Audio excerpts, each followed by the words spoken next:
Movie की शुरुआत होती है और हम रात में एक गेहूं के खेत को देखते हैं जहां एक रोशनी से भरी चीज बहुत ही ज्यादा तेज भाग रही होती है। और फिर अगली सुबह वहां खेत के मालिक को दिखाया जाता है जो घंटा बजाकर अपने तीनों लड़कों को बुलाता है और पूछता है कि हमारे इस खेत की ऐसी हालत किसने की। और फिर वो वहां से जाते जाते अपने बच्चों को रात में खेत की निगरानी रखने के लिए कहता है। अब हम देखते हैं कि जब रात होती है तो इवान वहाँ पर निगरानी के लिए आ जाता है। तभी उसे वहाँ पर एक घोड़े की आवाज सुनाई देती है और कुछ ही पलों बाद वहाँ पर एक बहुत ही खूबसूरत और सफेद घोड़ा उसके सामने आ जाता है जो कद में बहुत ही लंबा होता है। बात यह है कि ये एक घोड़ी है और हम इस कहानी में इसे मेयर कह के बुलाएंगे। और अब हम इवान को देखते हैं जो उसे देखकर हैरान हो जाता है और फिर जिसके बाद वह रस्सी के फंदे की मदद से उस मेयर को पकड़ने की कोशिश करता है, लेकिन इवान उल्टा उसी फंदे में फंस जाता है और वह मेयर उसे घसीटते हुए अपने साथ ले जाती है और अब वह हवा में उड़ने लगती है। ये देख इवान बहुत ही ज्यादा खुश होता है, लेकिन तभी अचानक से वो मेयर एक दलदल में गिर जाती है। पहले तो इवान उसकी हेल्प नहीं करता, लेकिन फिर वह तरस खाकर उस मेयर को उस दलदल से बाहर निकालने लगता है और फिर विंडमिल की मदद से उस मेयर को बाहर निकाल लेता है और उसे कहता है कि अगर तुमने मेरे खेत को फिर से खराब किया तो मैं तुम्हें ले जाकर बाजार में बेच दूंगा। और फिर वह मेयर उसकी बात मान जाती है और थोड़ी देर बाद वो वहाँ से चली जाती है। और अब पीछे इवान सोचता है कि अब वो उसके पिता से नहीं बचने वाला क्योंकि मेयर ने उसके खेत को पूरी तरह बर्बाद कर दिया था। और अब हम अगली सुबह देखते हैं जहाँ इवान अपने अस्तबल में सो रहा होता है और तभी अचानक से उसे वहाँ पर दो बहुत ही ज्यादा खूबसूरत घोड़े दिखते हैं और वहीं पर उसे एक छोटा सा और घोड़ा दिखता है जिसका नाम फाल होता है और वो बात भी कर सकता है। अब फाल इवान से कहता है कि ये दो घोड़े मेरी माँ ने तुम्हारे लिए तोहफे के तौर पर भेजे हैं और साथ ही कहता है कि तुम्हें एक मेंटर और दोस्त की बहुत ही ज्यादा जरूरत है क्योंकि अभी तुम बहुत ही छोटे हो। और तभी वहाँ पर इवान के पिता आने लगते हैं, लेकिन फॉल इवान को खुद पर बैठा कर इतनी तेज रफ्तार से भागता है कि वो कुछ ही सेकंड्स में कई किलोमीटर दूर तक चले जाते हैं। और फिर फॉल की सिटी में इतनी जोर की आवाज होती है कि वहाँ पर दो घोड़े भी भागकर इवान के पास आ जाते हैं और उसी वक्त इवान फॉल से कहता है कि वो इन दोनों घोड़ों को बाजार में बेच देगा। और इसके बाद हमें इवान बाजार में नजर आता है और वो बाजार को देखकर बहुत ही ज्यादा खुश होता है और फिर सभी लोग इवान के घोड़ों को देखकर उनको खरीदने की कोशिश करते हैं, लेकिन फॉल इवान से कहता है कि तुम इन घोड़ों को बेंच पर बैठे उस आदमी को बेच दो। लेकिन इवान उन घोड़ों को राजा को बेचना चाहता है ताकि वे बहुत ही ज्यादा पैसे कमा सकें। और इसके बाद हमें उस राजा को दिखाया जाता है जो अपने महल में बैठा एक मक्खी को मार रहा होता है और फिर राजा अपने मंत्रियों के साथ इवान के घोड़ों को देखने आता है। तभी राजा का एक मंत्री राजा को कहता है कि इतने खूबसूरत घोड़े इस लड़के के तो नहीं हो सकते हैं, जरा इस लड़के को तो देखो, इसकी क्या हालत है, इसके पास ये घोड़े कहाँ से आए हैं। और राजा और मंत्री को लगने लगता है कि इवान ने ये घोड़े चोरी किए होंगे और फिर राजा इवान के घोड़ों को अपने पास जब्त कर लेता है और उन्हें अपने साथ ले जाता है। अब इवान को एक भी पैसा नहीं मिलता है। इस बात पर इवान बहुत ही ज्यादा दुखी होता है और वह फाल से मदद मांगता है और कहता है कि प्लीज इन घोड़ों को मेरे पास वापस ले आओ, तुम जैसा कहोगे मैं वैसा करूंगा। और जिसके बाद फाल फिर से सीटी बजाकर उन सभी घोड़ों को अपने पास ले आता है। इधर घोड़ों के तेज भागने की वजह से राजा अपनी बग्गी से गिर जाता है और उसका मुंह पूरा सफेद हो जाता है, जिसके बाद इवान जोर जोर से हंसने लगता है और राजा को उसके सामने बहुत ही ज्यादा शर्मिंदा होना पड़ता है। और फिर राजा इवान को घोड़ों की कीमत देने के लिए तैयार हो जाता है। अब राजा के मंत्री राजा के साथ सोच विचार करते हैं और राजा से कहते हैं कि इस लड़के को हम लोग अपने पास काम पर रखते हैं और इसे आपकी बेइज्जती का बदला भी ले लेंगे। जिसके बाद राजा इवान को अपने पास जॉब पर रखने के लिए तैयार हो जाता है और इवान भी राजा के साथ काम करने के लिए हाँ कर देता है। और फिर हम देखते हैं कि इवान बहुत ही हंसी खुशी के साथ रहने लगता है और वहाँ के लोग भी उसकी खुशी में खुश होते हैं, जिस वजह से राजा को उससे नफरत होने लगती है। और फिर राजा का मंत्री राजा से कहता है कि हमें इवान को ऐसा मुश्किल काम देना होगा जिसे वे पूरा न कर पाए। और जिसके बाद वे उसे फायरबर्ड को लाने को कहते हैं और कहता है कि अगर वे फायरबर्ड को नहीं ला पाया तो वे लोग उसे जान से मार देंगे। अब बात यह है कि फायरबर्ड को आज तक कोई भी नहीं ला पाया है और ये काम करना लगभग नामुमकिन है। जिसके बाद इवान फॉल से कहता है कि हमें राजा ने जो मुश्किल काम दिया है हम उसे पूरा करेंगे, जिसके बाद राजा हमको बहुत सारा सोना देगा। लेकिन फॉल राजा की नीयत को पहचान जाता है और इवान को समझाता है कि तुम्हें इस काम को एक्सेप्ट नहीं करना चाहिए, ये बहुत ही मुश्किल है और खतरनाक है, इसे आज तक कोई नहीं कर पाया है, इससे तुम्हारी जान चली जाएगी। लेकिन इवान नहीं मानता है। फिर फाल इवान को अपने पेट पर बैठाकर दूर दराज एक जंगल में ले जाता है जहाँ उसे ड्रीम नट्स दिखते हैं। और ड्रीम नट्स जब इवान खाने लगता है तब फाल इवान से कहता है कि अगर तुम इसे खाओगे तो तुम्हें बहुत ही ज्यादा गहरी नींद आएगी। और फाल कहता है कि ड्रीम नट्स फायरबर्ड को बहुत ही ज्यादा पसंद होते हैं, अगर फायरबर्ड ने इसे खा लिया तो उससे भी बहुत ही गहरी नींद आएगी और जिसके बाद हम उसे पकड़ लेंगे। और फिर वे दोनों रेगिस्तान में जाते हैं जहाँ फायरबर्ड जमीन के अंदर होते हैं और फिर इवान ड्रीम नाइट्स को रेत पर फेंकता है और तभी फायरबर्ड रेत में से निकलता है जिसमें से बहुत सारी चिंगारी निकल रही होती है और वे आसमान में उड़ उड़ने लगता है, जिसे देखकर इवान बहुत ही खुश होता है। अब फायरबर्ड उस ड्रीम नट्स को देखता है और एक एक करके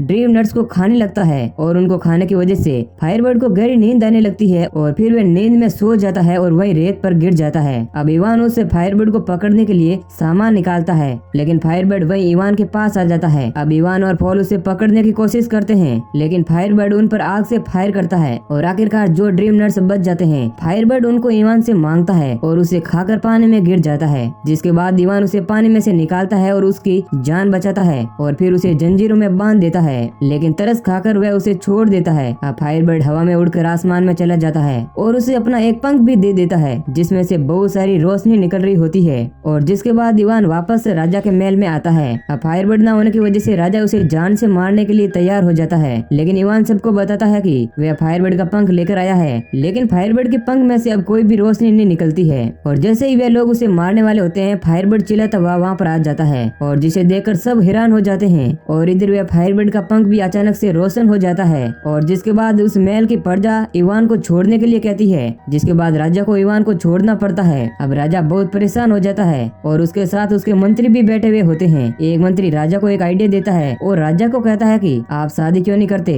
तब राजा कहता है कि मुझसे शादी कौन करेगा। तब मंत्री कहता है कि एक बर्फीला पहाड़ है, उस पहाड़ का नाम है स्काई हाई किंगडम और वहाँ पर एक रानी बर्फ में कैद है, जिसे हम इवान को लाने के लिए कहेंगे और अगर वह इस काम में सफल नहीं हो पाया तो हम उसे मार देंगे। और फिर वे लोग इवान को वहाँ पर उस रानी को लाने के लिए भेजते हैं। अब इवान और फाल को उस बर्फीले पहाड़ पर जाना पड़ता है, जहाँ पर वो लोग एक चट्टान पर जाते हैं। जब इवान उस बर्फीले महल के अंदर जाने की कोशिश करता है तो वह किसी चीज से टकरा कर नीचे गिर जाता है और फिर वह जब सामने देखता है तो उसके सामने एक बर्फीली दीवार होती है और जिसके बाद इवान अपनी जेब में से फायरबर्ड का पंख निकालता है और उस दीवार को चीरता हुआ अंदर चला जाता है और वह दीवार टूटकर इवान के सामने ही गिर जाती है। अब इवान अंदर जाता है और देखता है कि वहाँ पर बहुत सारी रानियां सो रही होती है और तभी फायरबर्ड का पंख उड़कर एक रानी के ऊपर आ जाता है और वो रानी उड़कर खड़ी हो जाती है और इवान समझ जाता है कि यह वही रानी है जिसे वो लेने आया है और फिर इवान रानी से कहता है कि हमारे राजा आपसे शादी करना चाहते हैं। तब जवाब में रानी कहती है कि मुझे तुम्हारे डरपोक राजा से शादी नहीं करनी, क्योंकि अगर वो मुझसे शादी करना चाहते हैं तो वो मुझे यहाँ पर बचाने के लिए खुद क्यों नहीं आए। और फिर रानी कहती है कि वो कूद कर अपनी जान देने वाली है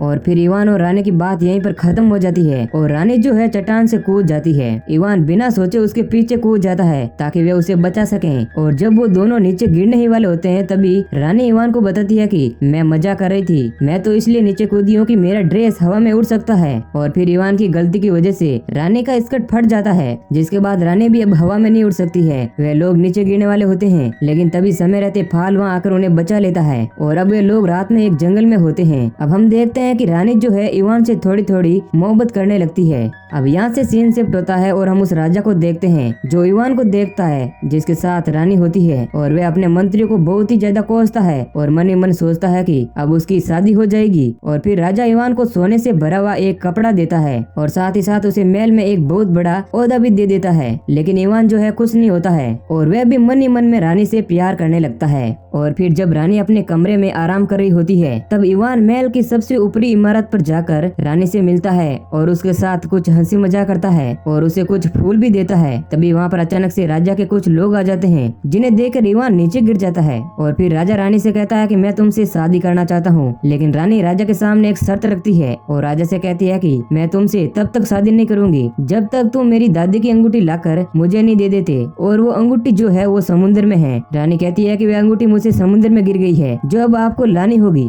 और इधर इवान दरवाजे के पीछे से ये सब कुछ बातें सुन लेता है और वो राजा के सामने आ जाता है और कहता है कि अंगूठी लेकर मैं आ जाऊंगा और फिर ये टास्क राजा इवान को दे देता है। अब रानी इस बात से इवान से बहुत ही ज्यादा गुस्सा हो जाती है और हम देखते हैं कि अब इवान और फाल आपस में बहुत ही ज्यादा कंफ्यूज होते हैं, क्योंकि अंगूठी कहाँ होगी इसका किसी को कुछ पता नहीं होता है। और फिर तभी फाल को उसकी माँ की शक्तियों से पता चलता है कि वह अंगूठी जो है उसे एक व्हेल मछली ने खा लिया है और वह व्हेल मछली एक समुद्र के बीचों बीच में है। और फॉल को उसकी माँ के पावर से उसे वहाँ जाने का डायरेक्शन भी मिल जाता है और जिसके बाद फॉल इवान को अपने पेट पर बैठा कर उड़ते हुए समुद्र के पास ले जाता है। और वो लोग जब हवा में उड़ रहे होते हैं तभी कुछ पंछियों से टकराकर इवान समुद्र में गिर जाता है और जहाँ पर वह देखता है कि कुछ जंजीरों में वह व्हेल मछली फंसी हुई है और अब इवान के ऊपर समुद्र की बहुत ही बड़ी लहर आने वाली होती है, लेकिन फाल उसे आकर बचा लेता है। और फिर जब वे दोनों किनारे पर होते हैं तो व्हेल मछली जोर जोर से आवाज निकालने लगती है, जो फॉल मछली की भाषा को ट्रांसलेट करके इवान को बताती बताता है कि इस व्हेल ने बहुत सारे जहाज को निगल लिया है, इसलिए यहाँ के जो सेलर है उन्होंने इस मछली को जंजीरों में कैद कर लिया है। और उसी टाइम फॉल को चीख आ जाती है और इसी से इवान को आइडिया आता है। इवान फॉल को लेकर मछली के पेट में जाता है और हर तरफ घूमने लगता है और फॉल के पंख से गुदगुदी करने लगता है, जिस वजह से व्हेल मछली को छींक आ जाती है और उसकी धीरे धीरे सारी जंजीरें खुल जाती है। अब व्हेल के पेट में जो समुद्री जहाज है वो बाहर आने लगती है और फिर समुद्र के किनारे इवान बहुत अफसोस कर रहा होता है कि उसने तो व्हेल से वे अंगूठी मांगी ही नहीं। और तभी वहाँ पर एक केकड़ा आता है जो इवान को वो रिंग दे देता है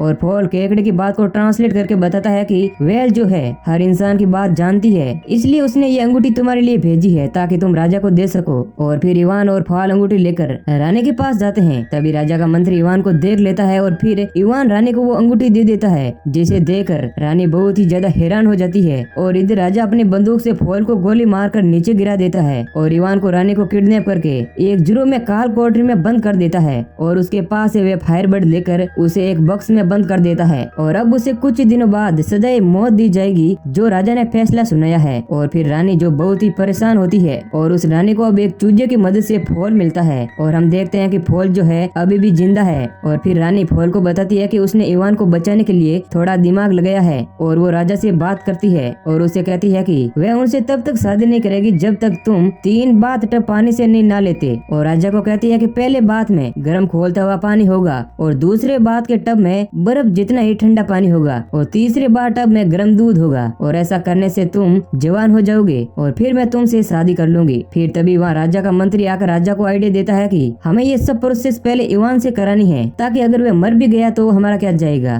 और फिर रानी फॉल को बताती है कि अगर हमें इवान को जिंदा बचाना है तो हमें पहले खोलते हुए पानी में मेरी दादी की अंगूठी डालनी होगी और उसे बचने के बाद हमें ठंडे पानी में उस फायरबर्ड का पंख डालना होगा और तीसरे बार टब में उसे जिंदगी और मौत का फ्लावर डालना होगा जो दुनिया के आखिरी हिस्से में है। और रानी कहती है कि उसे जो भी तोड़ कर लाएगा वह मर जाएगा, मगर फॉल बिना सोचे समझे उस फ्लावर को तोड़ने के लिए चला जाता है। फॉल तेजी से भागता हुआ उस फ्लावर को लेने के लिए जाता है और उसे तोड़ देता है। और वहीं दूसरी तरफ हम देखते हैं कि 3 बड़े बड़े बार टब में वह सारी प्रोसेस रेडी हो जाती है और उसी वक्त वहाँ पर इवान को भी लाया जाता है। और राजा प्रजा के सामने कहता है कि अगर इवान ने ये तीनों टास्क पूरे कर लिए तो मैं उसे जिंदा छोड़ दूंगा और इवान को खोलते हुए पानी में फेंक देते हैं। और तभी रानी अपनी अंगूठी निकाल कर उसे पानी में डाल देती है और जिसके बाद इवान पहले टास्क को आसानी से पार कर लेता है। और जब दूसरे टास्क में जब इवान ठंडे पानी में गिरता है तभी वहाँ पर फायरबर्ड आ जाता है और वो जोर से चिल्लाता है और तभी उस बक्से में बंद वो पंख उड़कर वहाँ आता है और पानी में गिरता है, जिसे इवान उड़कर गर्म पानी से दूध में गिर जाता है